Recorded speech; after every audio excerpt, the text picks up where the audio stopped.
okay, I promised I was going to ask this question right out of the gate because it just occurred to me about 51 seconds ago.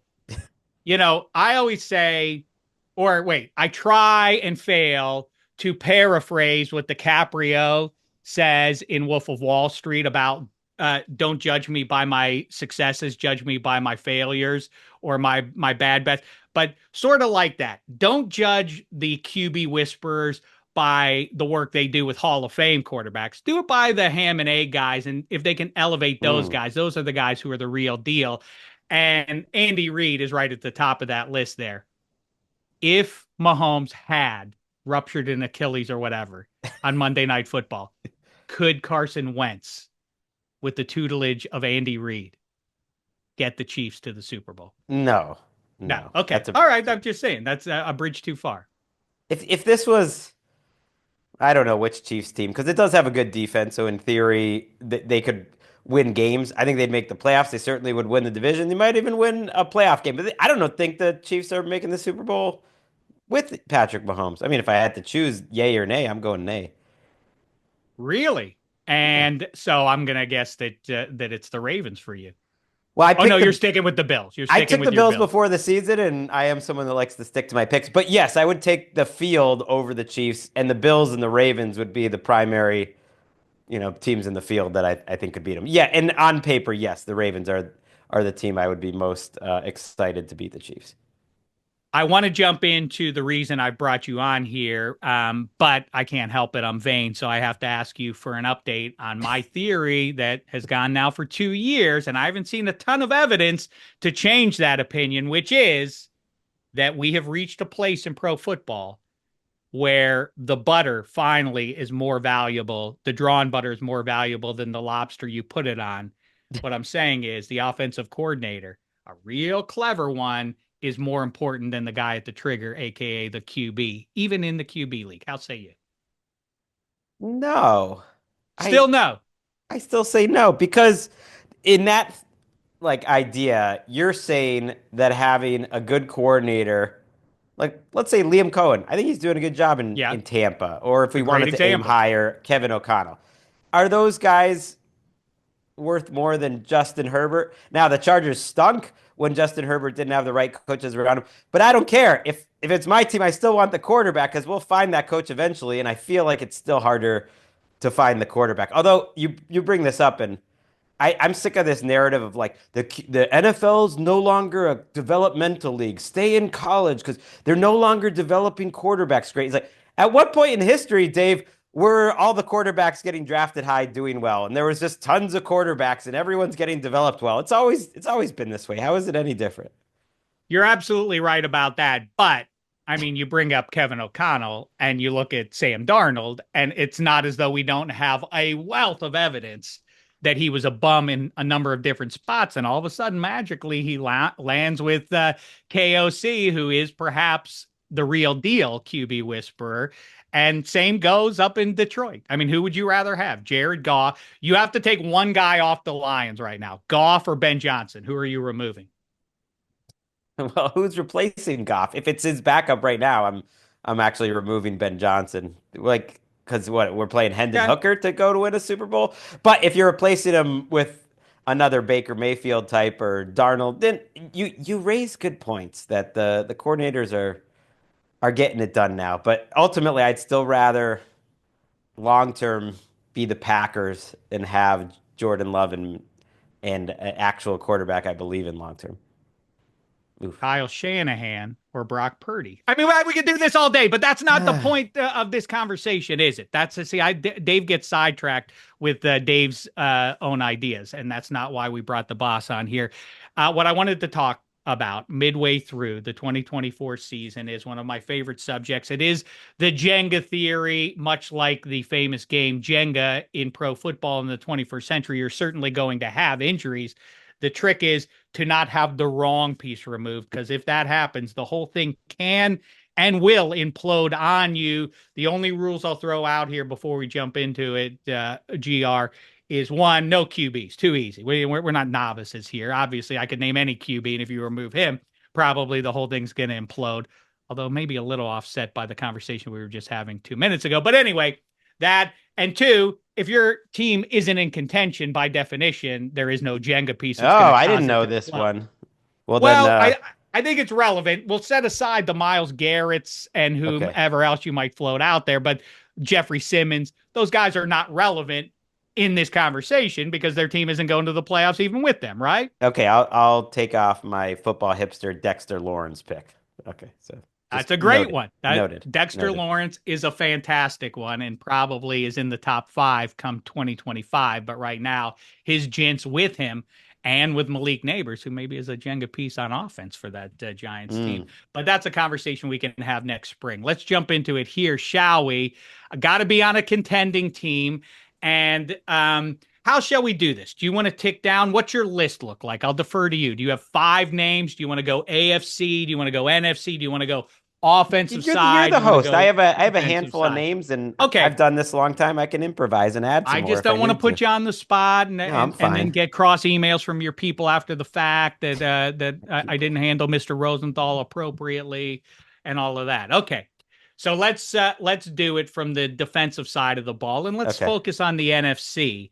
Who do you see from the Eagles or the Rams or the Niners or beyond the Lions? I think I'll just say right out of the gate that what brought this conversation to the fore for me a couple of weeks ago was seeing Aiden Hutchinson get hurt. And I thought Ooh. that may be it for these Lions because I don't know how they overcome that. They are not deep on defense. And obviously, he's a difference maker when you have the lead in second halves with Aiden Hutchinson. Boy, that other team's in a lot of trouble. Now, not as much even with Zadarius Smith. How say you?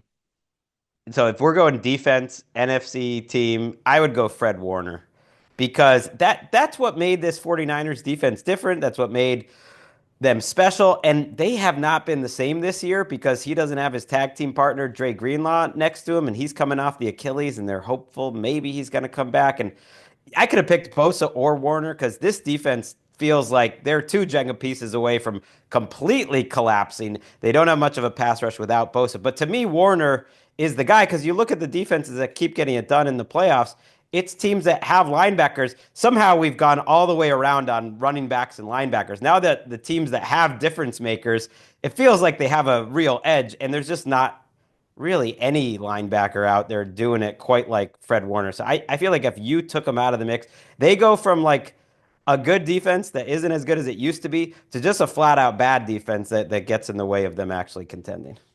And by the way, as we engage this conversation specifically, I hear you on Bosa too. And at some point in the last 5 years or so, the old rule was the most important positions, the essential positions to make deep playoff runs beyond QB. It felt like it was left tackle, a corner who really can just lock down the other team's number one option. Those would be maybe 1 and 2. I feel like the pass rusher, the dominant Hmm. pass rusher, maybe trumps both of those at this point. How say you?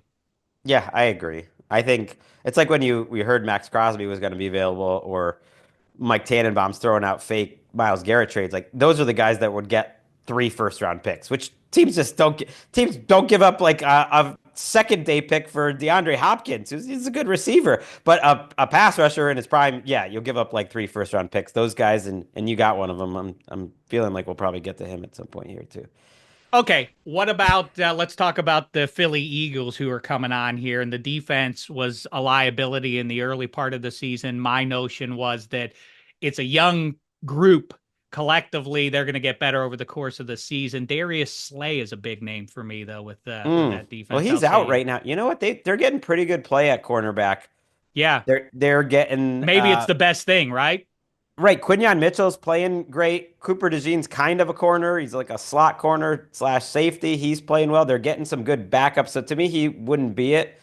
I mean, to me, the Jenga piece for the Eagles would be on offense. But if you're making me take defense, it'd be Jalen Carter because he's the only real difference maker up front. He's drawing double teams. He's having a good second season. I think the expectations were so high for him. But if you watch him down and down, play to play, he had a couple up and down games early, but he's the guy last week. They're double teaming him every single snap, and he's still getting some pressure. And they kind of need it because I don't think they have any other difference makers. But my Jenga piece, I'm just going off the script like Shek would. To me, it's AJ Brown on their offense. It's not Hmm. Saquon. They're different. You could see it this year when he was not on the field. They were a complete. We've seen it with our eyes. They were a completely different offense. And even in that game on Sunday, the second he got hurt, they were a completely different offense. He is that good. To me, it's him and JJ are the to me the two best wide receivers in the entire NFL. Him and Justin Jefferson. That's fine. We can address it by contender. We don't have to do, offense or defense. Yeah. And I don't think that's another thing that I've pointed at quite a bit over the last half decade or so. Cooper Kupp kind of sort of shook up my theory. Tyreek Hill is a Super Bowl champion in his prime with the Chiefs, but generally speaking, this millennium, an essential piece, even though they get talked about and written about and all of that, a large amount. The number one dominant wide receiver is not a critical item Hmm. for a Super Bowl champion. I mean, the Chiefs have I mean, I mentioned Tyreek Hill, but they've won a Super Bowl without Tyreek Hill without having that.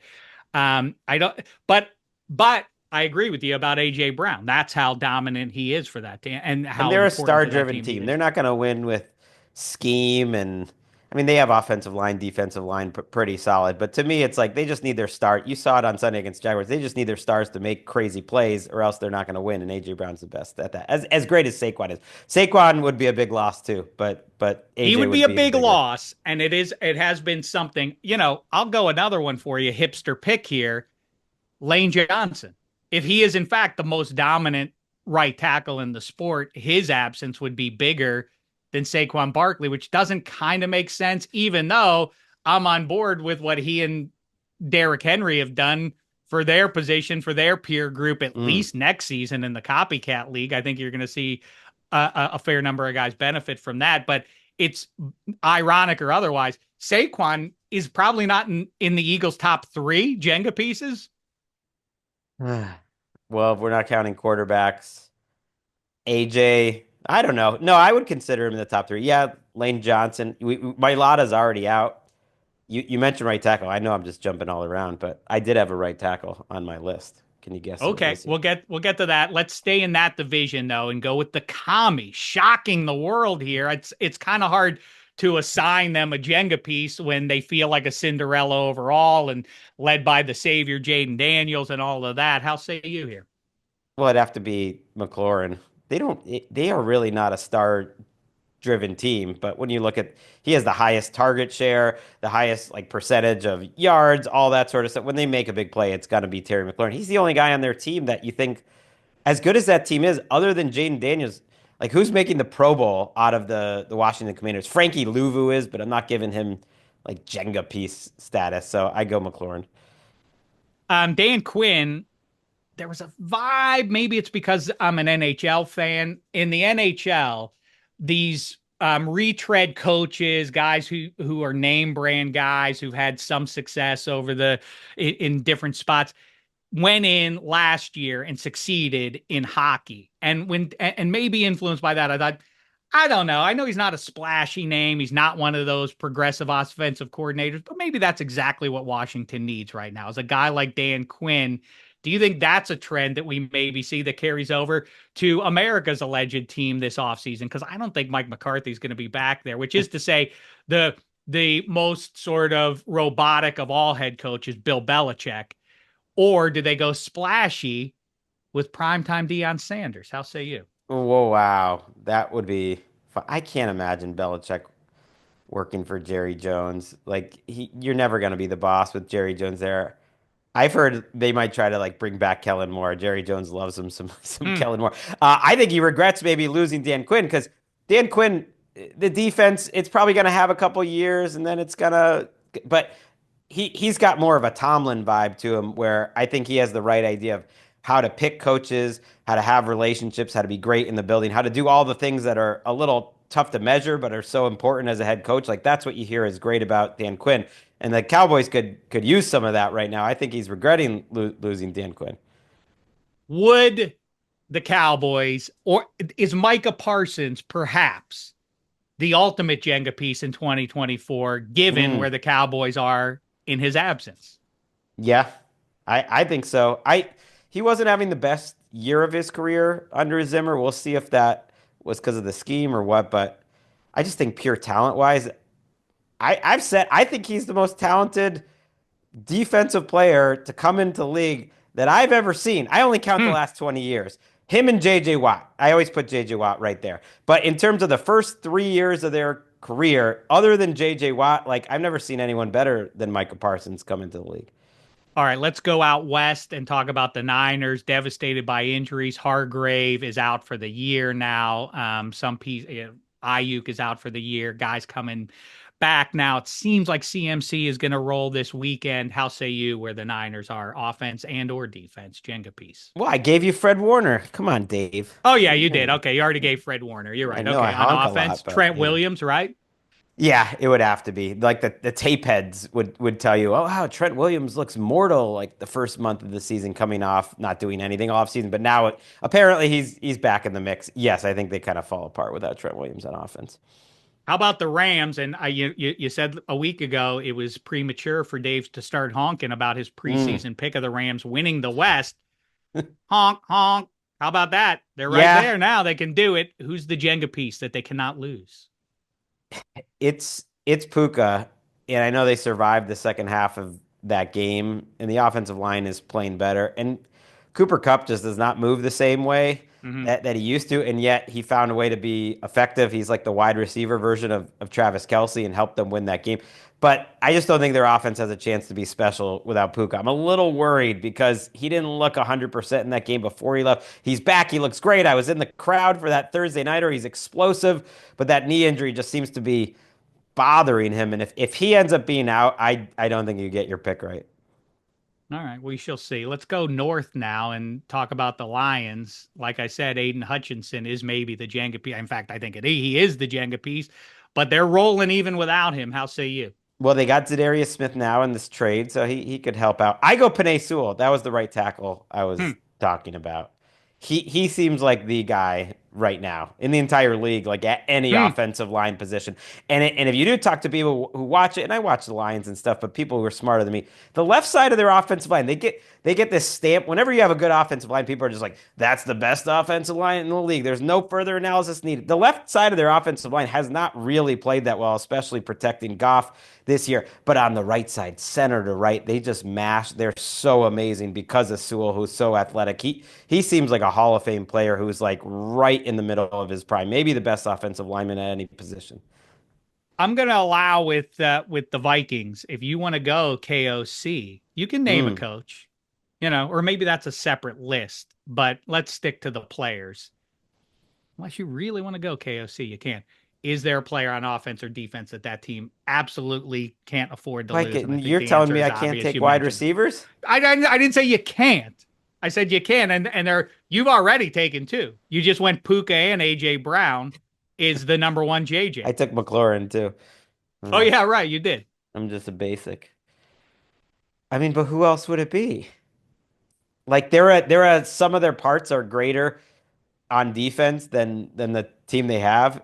I mean, you're right about the coaches. I think it's the best like OC-DC combination in the league. I almost would have a hard time picking KOC because I think this defense would completely fall apart without Flores. But as a player, I'm going, I love it. There, you know yeah, what? Go I'm going Flores because I Jefferson. think All that right, is the Flores correct is good. answer, unless you go JJ I mean, he on is like offense. maybe the best player in the NFL at any position. I think he's got to be in that mix. He would probably be my pick in a non-quarterback if I had to take someone who's just like the best at what they do. It probably is Justin Jefferson. A lot of concern about is Jordan Love. Did we get over our skis with this guy? But we're not allowed to name a quarterback anyway. So the Packers. How say you? Well, what do you think of that Jordan Love stuff? I can't believe it's like Packers fans even are freaking out about him. Are you guys drunk?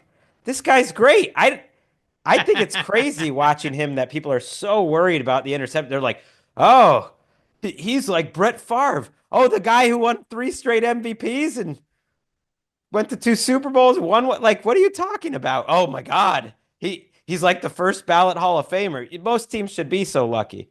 Uh, One, yes, I am drunk, and two, to answer your question, and two, yeah, this is the thing I'm talking about. Is the vibe that like the coordinator, and this is how you wind up with, you know. Flacco is the answer to all that ails us, or Andy Dalton. It's sort of like that, seeing the world through the eyes of this offensive coordinator. I just want the guy at the trigger to do exactly what I want him to do. Mm, And if he deviates from that and makes a mistake, throw your hands in the air. And I think fans, to some degree, have taken on that same sort of thing. I mean, I know I see the world through the black and gold colored glasses in pro football, but the reactions to Justin Fields dropping a ball is like, yeah, he's a dynamic athlete back there. There are going to be mistakes. I don't know if you've noticed, but Patrick Mahomes and Justin Herbert and the high end guys are going to, because they are trying to do exceptional athletic deeds out there, being chased by other high end athletes, are going to screw up here and there. Like the staying 100% clean, as I always say, there is the gunslinger, and hmm then there is the assassin. There is the mm. sniper. Tom Brady, Peyton Manning, these guys are snipers, lethal with their accuracy and their decision making and otherwise. But, most of the guys, even the talented ones, are gunslingers. There are going to be some mistakes along the way. And by the way, that kind of makes it fun a little bit, right? Right. And Love to me is like the most gunslinging of gunslingers, and maybe that's what people get frustrated by. But also, I think he's made, if you just put the 10 best throws every quarterback's made this season, like his reel is the best. And he makes a lot of smart decisions too. So I don't want to hear it. This is a team that is maybe the most difficult one you said. I actually don't think they have one. But if I was Hmm. forced to choose, because it's like a greater than the some other parts at every position, wide receiver, offensive line. Josh Jacobs is good, but I'm not picking Josh Jacobs. Their defense has been rather disappointing. The pass rush is not great. But actually, just because of the makeup of their team, I'm going to go Xavier McKinney because he's getting all these turnovers, and their Hmm. cornerback spot. I could have picked Jair Alexander, but he is hurt half the time, and they're pretty weak at cornerback. But he's one of those safeties that actually makes up for what's around him. One of the few true deep safeties that makes plays, but also just makes sure they're preventing big plays. So I'll go Xavier McKinney. I do like the Jair call, because sort of like to me, the standard reference for this is the guy, the old Packer, Jordy Nelson. Only when he went down did we finally realize, as a football society, his value to that Packers team. Right? Remember that, like eight, Yeah. 10 years ago? It was like, oh man, they can't do anything without old number 87, Jordy. It was the key. As it turned out, it kind of, maybe that's what makes Green Bay fans feel better this morning, after getting hammered by the Lions. It's like, yeah, but we didn't have our guy, and it all starts from there. But also, the Lions didn't have Jameson Williams, and he's on his way back too. Okay, now to the South, and let's chop that one up. I guess we really only have to, if you want to talk about Bake's Club down there, we can do that. I don't Hmm. know. I think they're right on the cusp of being all the way out of it here, because you assume they're going to be 4-6 after this weekend. Let's talk about the division frontrunner. Yeah. If you took away one player from the Falcons, I guess I'd go safety again. It would be Jesse Bates because they don't have a pass rush. You really look at the Jenga piece, the Jenga theory. I mean, Jesse Bates is your prime example. You took Jesse Bates out of the Bengals defense, they've stunk the last 2 years. Now, it wasn't because of injury, it's because the Brown family was too cheap and misevaluated their own roster. You're telling me it's like, you can't pay a safety $17 million a year. That's crazy at safety. Meanwhile, you're paying mediocre cornerbacks that much money all the time. The Bengals maybe aren't, but other teams are. And you took Bates out of that defense, and they've turned into a completely different unit. Safety is a huge problem. They don't make any plays. They've gone from like a top 10 to like mid 20s. And then you put him on the Falcons. The rest of that defense stinks. And yet he's back there making play after play after play. And they're just holding it together as a good enough defense that can just get by. So actually, I feel good about this pick. This is one of my favorites. I think this is right. And again, it feels paradoxical. I would say on that offense, it's easy to throw out Bijan Robinson.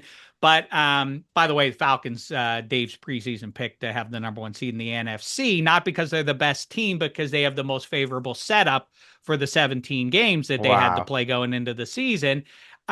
Same thing here. I don't think Drake London is one of the three best pass catchers in the NFC, but his value to that offense is immense and as great.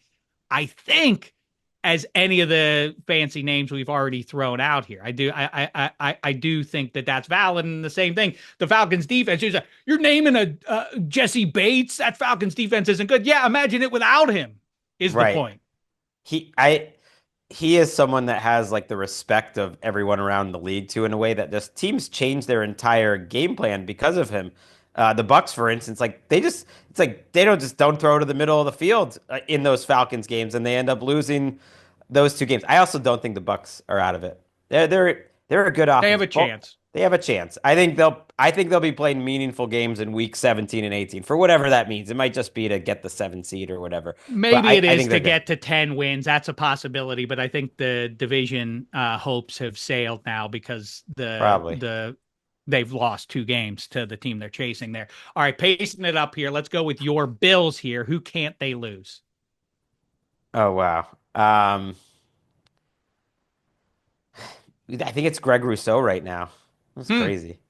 Because it's another team where the offensive line is so good that I actually think they could probably survive losing one guy. There's not one guy that just makes it. And on defense, he has been one of the quiet superstars of this league, and they really needed him to step up. They don't really want to rush extra passers. They just want to be one of those teams that rush four and pressures just week after week. You see him making a big difference, and he's making that whole defense work. I think that's right. And they threw the kitchen sink over the last 3 years. They identified pass rush as a problem for them. I mean, several years ago, and they have tried any number of ways to address it. But Rousseau has risen to the top of that group. Okay, let's go north here. The Baltimore Ravens. Dolphins fans are just like, what? We just don't matter anymore. Yeah, you don't. That was my team, the Dolphins for years. The football gods haven't treated them well. That's all there is to it. That's how I rationalize their irrelevance this season. My wife's team too, and our friend Henry Hodgson. I mean, well, she just every year we make our Super Bowl picks before the starts of the season. She picks the Dolphins every year, Hmm. figuring one year she'll be right. But no, fit like 10 straight years. It's been wrong. Ravens, I'm buying time here. Man, their defense is so disappointing. I might go Ronnie Stanley. The way he's playing this year, it's been underrated that the way their Hmm. offensive line has come together. There's big concerns coming into the year, and he's a guy who's been hurt, who had this great start to his career, and now he has a chance to be all pro, certainly Pro Bowl, one of the best left tackles in the league, totally healthy. And we've kind of seen this team without Ronnie Stanley or with an injured one. It looks much different. This is the number one offense in the league. And I think they just got to like go strength on strength. I'll take out Ronnie Stanley. Funny, you didn't mention Derrick Henry, and I do think they could survive his absence. I continue to think I don't know. that Now I feel bad about it. Maybe you're right. That's Lamar the one makes running Lamar back. makes that offensive line in pass protection at least look better than what it is with his running around in late stages of games and extending plays for 37 seconds and all of that. But I agree with you. Ronnie Stanley appeared cooked. I'm Uh, changing my pick though. This to Derrick team's Henry? yes, it's Derrick Henry. Oh, okay, good for You you. I you were like it. right. I mean, I thought about it at first, but then I'm thinking like that's what makes this team so special. This is a moment in time. I don't know if Derrick Henry, Lamar can play this well together next year even, but for this one year, it's one of the craziest things I think we'll ever look back on.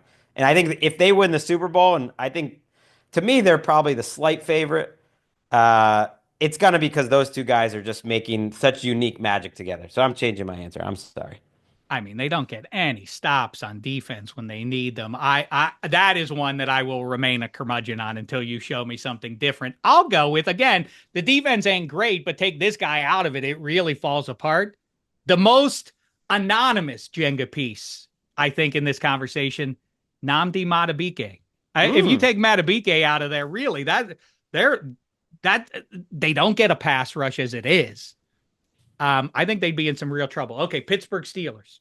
Well, it's TJ Watt. He would have been in the top five of the whole league. You told me pick top five total, so that's what I had here. I did. Well, I have Joey Porter Jr. Before the season started. I What? said, I know TJ Stop. Watt is maybe league wide the most important, but somehow with the Steelers, they could survive because it's based on the depth they have at OLB, edge rusher versus at corner. But of course, I've been Although proven they've had wrong. I mean, injuries TJ there Watt is, too. He's still the guy that's finishing every game. He's still TJ Watt. So I, I I agree. think you're being too cute by half. I was being precious. Yes, you're absolutely right. Could TJ Watt win the MVP this year if the Steelers win the AFC North? No, this Okay, isn't but the even people are like talking about Derrick Henry. Well, I mean, if Derrick Henry is offensive player of the year when because JJ he Watt, can't, his brother, didn't win MVP. And what year was that? 2013, 2014. It was like, it was the best. Like, I the realize no numbers aren't defensive there players either, ever right? winning. But this isn't even TJ Watt's best season. Let's be real. He's tight. His great plays have been at or better closing games. And so maybe he'll Right. improve. But he's had some seasons that are just out of your mind. I don't know if he's quite Statistically, at that no, level. Yes. but game swinging plays is what 90 has been doing all this season. All right.